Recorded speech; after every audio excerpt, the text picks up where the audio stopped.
7월 마지막 주 미국 부동산 시장입니다. 오늘도 부동산 판매와 관련된 중요한 정보를 공유하려고 합니다. 이자율과 부동산 시장의 밀접한 관계를 이제 모두 잘 알고 계십니다. 이자율이 상승하면 부동산 가격이 더 비싸져 집을 구입하기가 어려워집니다. 그래서 많은 구매자들이 집 구입을 포기하고 임대 시장으로 몰리게 되어 임대료가 터무니없이 오르고 있습니다. 그 와중에 좋은 소식이 들려옵니다. 연방준비제도 페더럴 리저브가 마침내 백기를 들었습니다. 이들은 가격이 안정될 때 이자율을 낮추겠다고 하던 입장에서 이제는 경제를 고려해 가격이 일정 수준 안정되면 조화롭게 이자율을 낮추겠다고 생각하고 있습니다. 이는 매우 좋은 소식이라고 생각합니다. 미국 연방준비제도는 2020년 3월 4일 이자율을 낮췄습니다. 연간 1.75%에서 1.25%로 기준 금리가 낮아진 이후 4년 6개월이 흘렀습니다. 그 이후로 이자율은 계속해서 올랐습니다. 이번 주 기준 이자율은 7%를 넘었다가 다시 내려왔습니다. 이번 주에는 약 6.5%의 이자율을 받고 있지만 여전히 이자율이 너무 높다는 느낌을 받고 있습니다. 한편 올해 9월에 이자율이 0.25% 인하될 것이라는 전망은 거의 확정적입니다. 더욱 좋은 소식은 9월의 이자율 인하를 시작으로 11월에도 0.25% 인하될 가능성이 55%라는 것입니다. 이는 절반 이상의 예상치입니다. 그리고 올해 마지막 12월에도 0.25% 인하될 가능성이 48%입니다.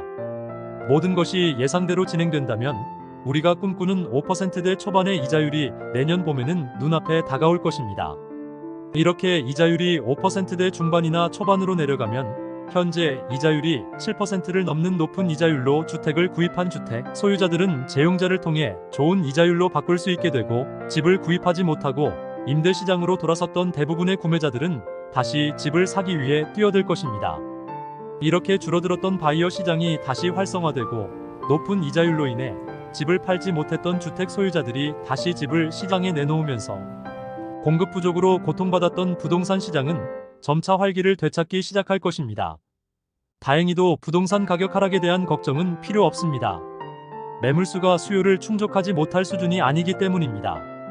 여전히 충분한 잠재 수요가 있기 때문입니다. 그렇다면 이런 상황에서 집을 파는 것이 도움이 될까요? 나중에 파는 것이 더 좋을까요? 가격이 오르면 나중에 파는 것이 더 낫지 않을까요? 등 많은 질문이 생깁니다. 그리고 이에 대한 답은 아주 간단합니다. 결과는 여러분이 어떤 상황인지에 따라 달라집니다. 지금 살 집을 찾고 있다면 특별한 시기가 아닌 한 지금이 가장 좋은 때입니다. 내년에도 같은 질문을 받더라도 답은 같을 것입니다.